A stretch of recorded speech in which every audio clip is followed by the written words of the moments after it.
श्री रामावतार की कथा।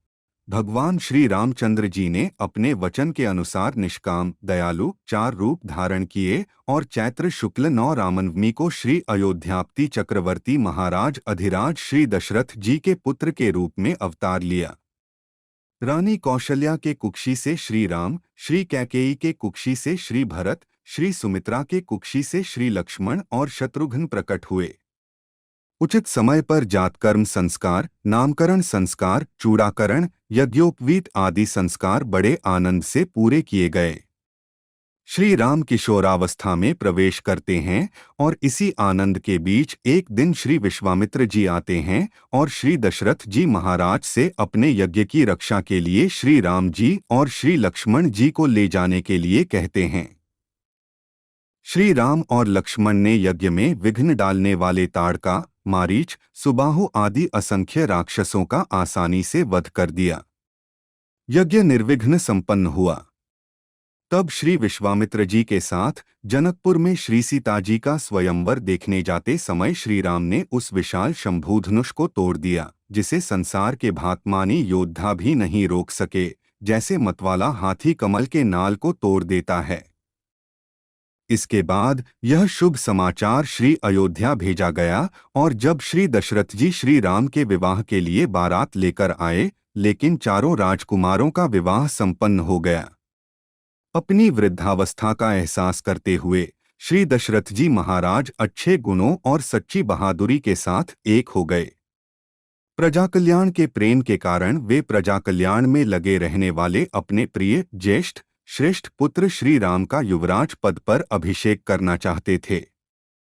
इसके बाद श्री राम के राज्याभिषेक की तैयारी देखकर रानी कैकेयी, जिन्हें पहले से ही वरदान प्राप्त था, देवमाया पर मोहित हो गईं और उन्होंने मंथरे को भड़काकर राजा से वरदान मांगा कि श्री राम को वनवास दिया जाए और भरत का राज्याभिषेक होना चाहिए। कैकेयी को प्रसन्न करने के लिए उन्होंने अपने पिता की आज्ञा के अनुसार अपने वचन का पालन किया और वीर श्री राम बन गए। विदेहवंश वैजयंती मिथिलेश राजनंदिनी श्री रामप्रिया श्री जानकी और श्री सुमित्रानंदन लक्ष्मण भी प्रेमवश प्रभु के साथ चले गए। उस समय पिता श्री दशरथ ने अपने सारथी को भेजा और ग्रामवासी स्वयं साह के पास गए और काफी दूर तक उनका पीछा किया। श्री श्रृंगवेरपुर में गंगा के तट पर अपने प्रिय मित्र निषादराज गुहके के पास पहुंचकर प्रभु श्री राम ने सारथी सुमंत्र जी को अयोध्या के लिए प्रस्थान किया। श्री राम निषादराज गुह, लक्ष्मण और सीता सहित रास्ते में ढेर सारी पानी वाली नदियां पार करके एक वन से दूसरे वन में गए। महर्षि भरद्वाज जी के दर्शन करके वे गुफा में लौट आए और महर्षि वाल्मीकि जी के दर्शन किए और उनकी आज्ञा से उन तीनों ने चित्रकूट पहुंचकर देवताओं और गंधर्वों की भांति सुंदर पत्तों की कुटिया बनाई और उसमें सुखपूर्वक रहने लगे और नए नए प्रकार की लीलाएं करने लगे। श्री दशरथ जी की मृत्यु के बाद अपने पुत्र के शोक में श्री वशिष्ठ जैसे प्रमुख ब्राह्मणों द्वारा राज्य चलाने के लिए नियुक्त किए जाने के बावजूद शक्तिशाली वीर भरत राज्य की इच्छा न रखते हुए पूज्य श्री राम को प्रसन्न करने के लिए वन में चले गए और वहां पहुंचकर उन्होंने अपने बड़े भाई श्री राम से इस प्रकार प्रार्थना की, धर्मज्ञ तुम राजा हो, परंतु महान एवं यशस्वी श्री राम ने भी अपने पिता की आज्ञा का पालन करते हुए राज्य की आकांक्षा नहीं की और भरत के अनुरोध पर उन्होंने भरत के राज्य की अमानत के रूप में अपना सिंहासन भरत को दे दिया और बार बार अनुरोध करने पर उसे वापस कर दिया। श्री भरत ने श्री राम के चरण स्पर्श किए और श्री राम के आगमन की प्रतीक्षा करते हुए नंदीग्राम में ही रहकर राजकार्य संभालने लगे। श्री भरत के लौटने के बाद वहां के नागरिकों की फिर से हलचल देखकर सत्यनिष्ठा की प्रतिज्ञा करने वाले श्री राम उनसे बचने के लिए दंडकारण्य में प्रवेश कर गए। उस महान वन में पहुंचकर महावीर श्री राम ने विराध नामक राक्षस का वध किया और श्री शरभंग, सुतीक्ष्ण, अगस्त्य आदि ऋषियों को देखा। श्री राम ने दंडकारण्य के उन ऋषियों को मारने का वचन दिया जो अग्नि के समान तेजस्वी थे और राक्षसों को मार डाला और उन्हें लड़ाई में मारने का वादा किया। इसके बाद वहीं रहते हुए श्री राम ने जनस्थान की रहने वाली शूर्पणखा नामक राक्षसी को, जो अपनी इच्छा के अनुसार आकार लेने में सक्षम थी, लक्ष्मण ने उसके नाक और कान काटकर विकृत कर दिया। बाद में श्री राम ने शूर्पणखा से प्रेरित होकर उन पर आक्रमण करने वाले खरदूषण, त्रिशिरादि आदि 14,000 राक्षसों को युद्ध में मार डाला। इसके बाद राक्षसेंद्र रावण ने बदले की भावना से मारीच की सहायता से श्री जानकी जी का अपहरण कर लिया और श्री जानकी जी को ले जाते समय रास्ते में रुकावट पैदा कर श्री जटायु जी को चोट पहुंचाई।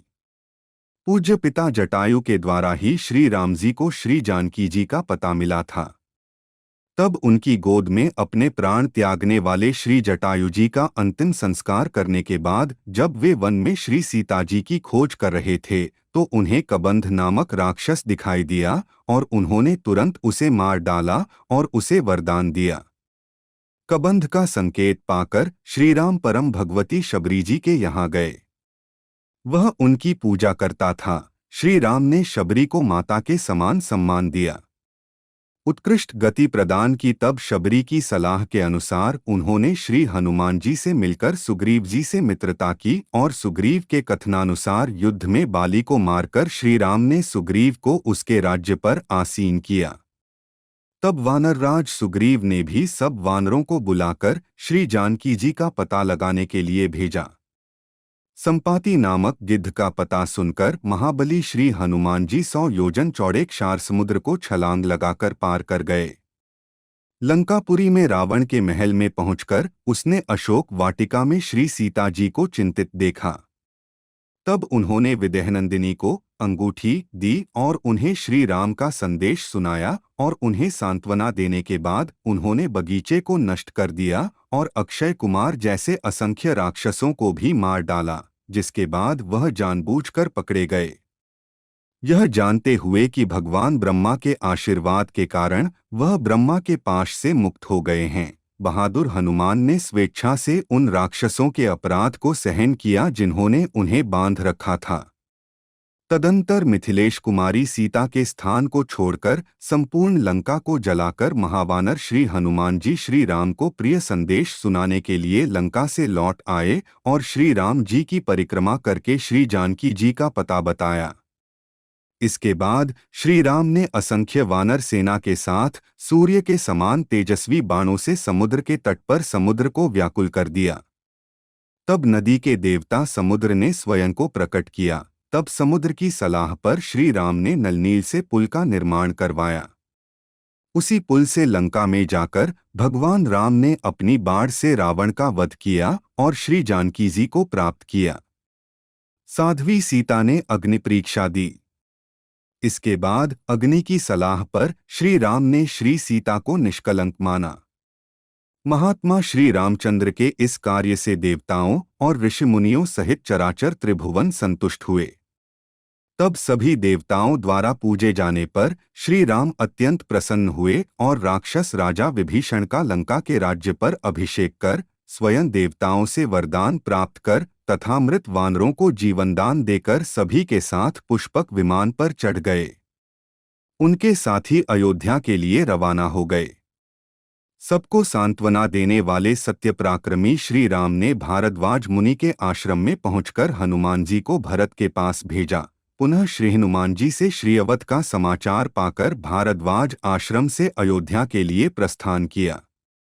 श्री अयोध्या पहुंचकर और श्री अवध की जनता का अपार प्रेम देखकर श्री रामभद्रजू श्री वशिष्ठ जी के आदेशानुसार शुभ मुहूर्त में राजगद्दी पर बैठे। श्री राम जी के सिंहासन पर बैठते ही त्रैलोक्य अत्यंत प्रसन्न हुए। भगवान श्री राम ने लंबे समय तक पृथ्वी पर अभूतपूर्व सुशासन स्थापित किया। उनके राज्य में लोग गर्मी और तनाव से पूरी तरह मुक्त थे। आज भी रामराज्य को आदर्श माना जाता है।